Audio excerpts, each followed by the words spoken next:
জানিয়ে দেব সর্বশেষ আপডেট বাংলা সংবাদ ও শুরুতেই শিরোনাম। জাতীয় সংসদ নির্বাচন সামনে রেখে গৃহিণীদের জন্য নতুন সামাজিক সহায়তা কর্মসূচি ফ্যামিলি কার্ড চালুর ঘোষণা দিয়েছেন বিএনপির ভারপ্রাপ্ত চেয়ারম্যান তারেক রহমান। ক্ষমতায় গেলে এই কার্ডের মাধ্যমে দেশের কোটি কোটি পরিবার নিয়মিত আর্থিক বা খাদ্য সহায়তা পাবে বলে জানিয়েছেন তিনি। পডকাস্টে একটি প্রতীকী ফ্যামিলি কার্ড দেখিয়ে তারেক রহমান বলেন, আমার হাতে থাকা এই ছোট্ট কার্ডটার নাম আমরা দিয়েছি ফ্যামিলি কার্ড। এই কার্ডটি দেশের কোটি কোটি মা বোনের হাতে তুলে দেওয়া হবে। তিনি জানান, কার্ডটিতে থাকবে গৃহকর্ত্রীর নাম, একটি ইউনিক নম্বর, মেয়াদ ও স্ক্যানযোগ্য চিহ্ন, যা পরিবার ভিত্তিক সামাজিক সহায়তা ব্যবস্থার অংশ হিসেবে কাজ করবে। 4 কোটি পরিবারকে ধাপে ধাপে ফ্যামিলি কার্ডের আওতায় আনার কথা জানিয়েছে তারেক রহমান। তিনি বলেন, একবারে সবাইকে দেওয়া সম্ভব নাও হতে পারে, তবে আমাদের চেষ্টায় থাকবে ধীরে ধীরে সব পরিবারের কাছে পৌঁছানোর। এই কার্ডের মাধ্যমে প্রতি পরিবার মাসে 2,500 টাকা সহায়তা পাবে, যা নগদ অথবা প্রয়োজনীয় খাদ্য সামগ্রী কেনার জন্য ব্যবহার করা যাবে। ফ্যামিলি কার্ডের সুফল ব্যাখ্যা দিয়ে তিনি বলেন, এই সহায়তার ফলে পরিবারগুলো টাকা সঞ্চয় করতে পারবে।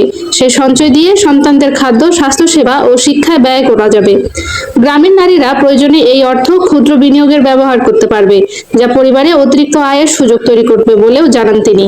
কার্ড বিতরণ প্রসঙ্গে তারেক রহমান বলেন, বাংলাদেশে আনুমানিক 4 কোটি পরিবার রয়েছে, যার মধ্যে প্রায় 70% গ্রামে এবং 30% শহরে বাস করে। তিনি বলেন, আমরা পরিবার ভিত্তিকভাবে কাজ শুরু করব। প্রথমে গ্রামে থেকে পরে শহরে দরিদ্র, নিম্নবিত্ত ও নিম্ন মধ্যবিত্ত এলাকাগুলোতে কর্মসূচি সম্প্রসারণ করা হবে।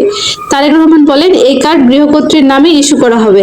একজন কৃষকের স্ত্রী যেমন এই কার্ড পাবেন, তেমনি একজন প্রাথমিক বিদ্যালয়ের শিক্ষকেরও স্ত্রী পাবেন। ভ্যান চালক, ক্ষুদ্র ব্যবসায়ী, এমনকি সরকারি কর্মকর্তার স্ত্রীও এই কার্ড পাবেন। তবে যাদের প্রয়োজন নেই তারা কার্ড ফিরিয়ে দেবেন, এটাই আমাদের প্রত্যাশা। এ বিষয়ে বিএনপি নির্বাচন পরিচালনা কমিটির মুখপাত্র ও তারেক রহমানের উপদেষ্টা মাহাদি আমিন জানান, নির্বাচনকে সামনে রেখে পডকাস্টের মাধ্যমে তারেক রহমান দেশের মানুষের সামনে নিজের দর্শন, চিন্তা ও ভবিষ্যৎ পরিকল্পনা তুলে ধরেছেন। তিনি বলেন, জনগণ আর অবাস্তব প্রতিশ্রুতি চায় না, তারা চায় স্পষ্ট অঙ্গীকার ও বিশ্বাসযোগ্য নেতৃত্ব। পডকাস্টের মাধ্যমে বিএনপির ফ্যামিলি কার্ড, কৃষক কার্ড, পরিবেশ সুরক্ষা, ক্রীড়া ও যুব উন্নয়ন পরিকল্পনা তুলে ধরা হবে। জানিয়ে দেব সর্বশেষ আপডেট বাংলা সংবাদ ও শুরুতেই শিরোনাম।